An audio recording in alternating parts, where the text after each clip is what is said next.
Good morning students, welcome to GLN online class. Today we will discuss Civics chapter first, Power Sharing.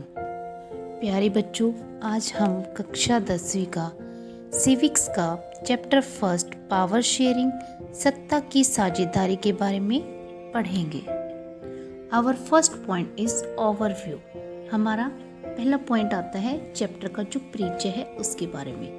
With this chapter, we resume the tour of democracy that we started last year. We noted last year that in democracy, all powers doesn't rest with any one organ of the government.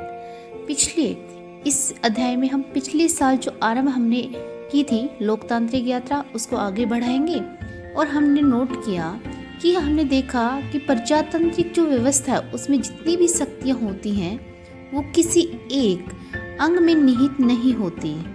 N intelligent sharing of power among legislators, executive and judiciary is very important to the design of a democracy. प्रजातांत्रिक व्यवस्था के कामकाज को सही ढंग से करने के लिए विधायिका, कार्यपालिका और न्यायपालिका इनके बीच जो है ना वो पूरी समझ जिससे क्या होता है सत्ता को विकेंद्रित किया जा सकता है. नेक्स्ट आता है in this and the new next 2 chapters we carry this idea of power sharing forward. इस अध्याय में शुरुआत वाले और अगले जो 2 चैप्टर हैं हमारे उसमें हम सत्ता के विभाजन के बारे में और ज़्यादा डिस्कस करेंगे. We start with 2 stories from Belgium and Sri Lanka. Both these stories are about how democracies handle demands for power sharing. अब इसकी शुरुआत बेल्जियम और श्रीलंका 2 देशों की कथाओं से करेंगे जो क्या करेंगी हमें इनकी जो स्टोरी है वो बताएंगी कि किस तरह से प्रजातांत्रिक शासन प्रणालियों में सत्ता के विभाजन की मांग को किस प्रकार से वो निपटाती हैं. The stories yield some general conclusion about the need for power sharing in democracy. This allows us to discuss various forms of power sharing that will be taken up in the following 2 chapters.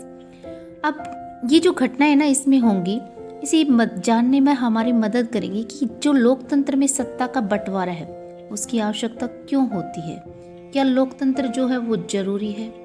और ये सभी discuss जो है हम power sharing जो कि हमें बताएंगे इन 2 चैप्टर्स में.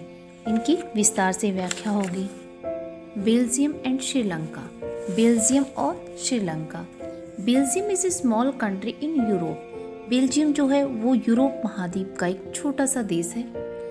Smaller in area than the state of Haryana, जो कि क्षेत्र की दृष्टि से अगर हम देखते हैं ना तो भारत के हरियाणा राज्य से भी छोटा है.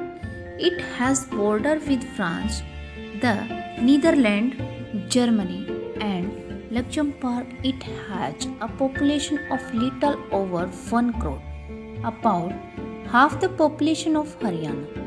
The ethnic composition of the small country is very complex. It means भी इसकी जो आबादी है ना जनसंख्या जो है वो 1 करोड़ से भी थोड़ी अधिक है. इट्स मीन हरियाणा की जो जनसंख्या है ना उससे करीब आधी है.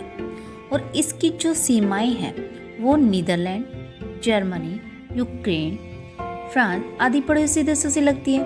इस छोटे से देश की जो समाज की जातीय बनावट है ना वो भाषाई और सांस्कृतिक रचना काफ़ी कॉम्प्लिकेटेड है, कॉम्प्लेक्स है. Dear students, enough for today. In next class we will discuss rest work of this chapter. Thank you and have a nice day.